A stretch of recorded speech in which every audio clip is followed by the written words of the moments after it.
भगवान श्री कृष्ण ने अपनी पत्नी सत्यभामा के कहने पर उन्हें स्वर्ग से पारिजात वृक्ष लाकर दिया था।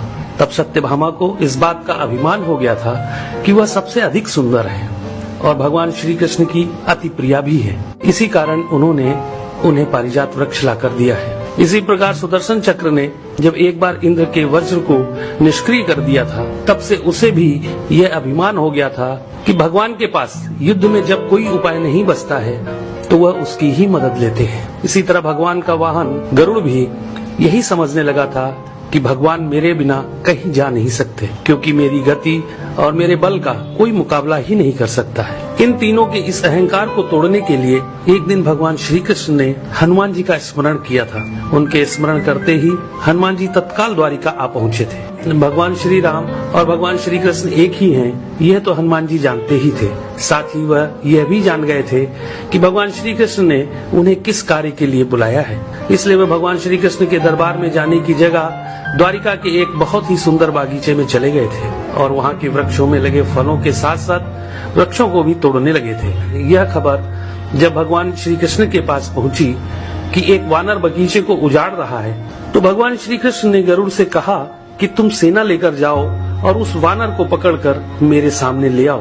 तब बल के अभिमान में भरे गरुड़ ने यह कहा था कि प्रभु, एक मामूली वानर को पकड़ने के लिए सेना की क्या जरूरत है, मैं अकेला ही उसे पकड़ लाता हूँ। ऐसा कहकर गरुड़ उड़ते हुए उस बागीचे में पहुँचे जहाँ हनुमान जी वृक्षों को उखाड़ रहे थे। तो गरुड़ ने उन्हें बिना जाने ही उनको पकड़ने का प्रयास किया था। तब हनुमान जी ने गरुड़ को अपनी पूंछ में दबाकर जोर से कस दिया, जिससे गरुड़ की सांस रुक गई थी।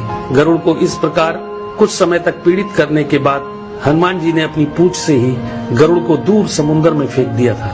तब गरुड़ बड़ी मुश्किल से खुद को संभालकर भगवान श्री कृष्ण के दरबार में वापस आकर यह बोले थे कि प्रभु, वह कोई साधारण वानर नहीं है, इसलिए मैं उसे पकड़कर नहीं ला सका। यह सुनकर भगवान श्री कृष्ण ने कहा कि वह अवश्य ही श्री राम जी के भक्त हनुमान होंगे। तुम उनके पास जाकर यह कहना कि श्री राम ने उन्हें बुलाया है, वह अवश्य चले आएंगे और हो सके तो तुम उन्हें अपने साथ ही लेकर आना। भगवान श्री कृष्ण की आज्ञा पाकर गरुड़ हनुमान जी को ढूंढते हुए वहाँ से बहुत दूर मलय पर्वत पर पहुँच गए थे और हनुमान जी से अपनी भूल की क्षमा मांगते हुए उनसे यह कहा था कि भगवान श्री राम ने आपको याद किया है, आप मेरी पीठ पर बैठ जाइए, मैं आपको शीघ्रता से उनके पास पहुंचा देता हूं। हनुमान जी प्रभु की यह लीला भी समझ गए थे, इसलिए उन्होंने गरुड़ से यह कहा था कि तुम चलो, मैं तुम्हारे पीछे ही आता हूँ। इधर द्वारिका में भगवान श्री कृष्ण ने राम का रूप धारण किया और सत्यभामा के साथ सिंहासन पर बैठ गए थे और सुदर्शन चक्र को यह आदेश दिया कि तुम द्वार पर रहो, बिना मेरी आज्ञा के कोई भी अंदर न आने पाए। तभी हनुमान जी द्वार पर पहुंच गए थे तो सुदर्शन ने उन्हें रोकते हुए यह कहा था कि तुम बिना आज्ञा के अंदर नहीं जा सकते हो।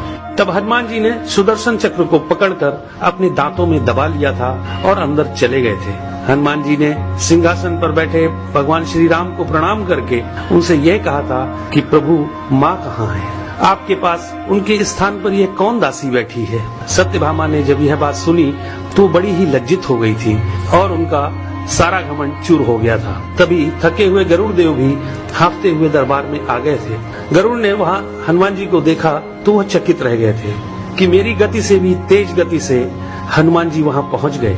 इस प्रकार गरुड़ का बल और गति दोनों का अभिमान चूर हो गया था। तभी श्री राम रूपी कृष्ण ने हनुमान जी से यह पूछा कि तुम अंदर कैसे आ गए थे? तुम्हें क्या द्वार पर किसी ने रोका नहीं था? तो हनुमान जी ने कहा, सुदर्शन चक्र ने मुझे रोका तो था, परंतु मैं आपके दर्शन में विलंब कैसे कर सकता था, इसलिए मैंने उस सुदर्शन चक्र को अपने दांतों में दबा लिया था। यह कहकर हनुमान जी ने अपने मुंह से दबे हुए सुदर्शन चक्र को निकालकर प्रभु के चरणों में डाल दिया था। इस प्रकार सुदर्शन चक्र का भी सारा घमंड समाप्त हो गया था।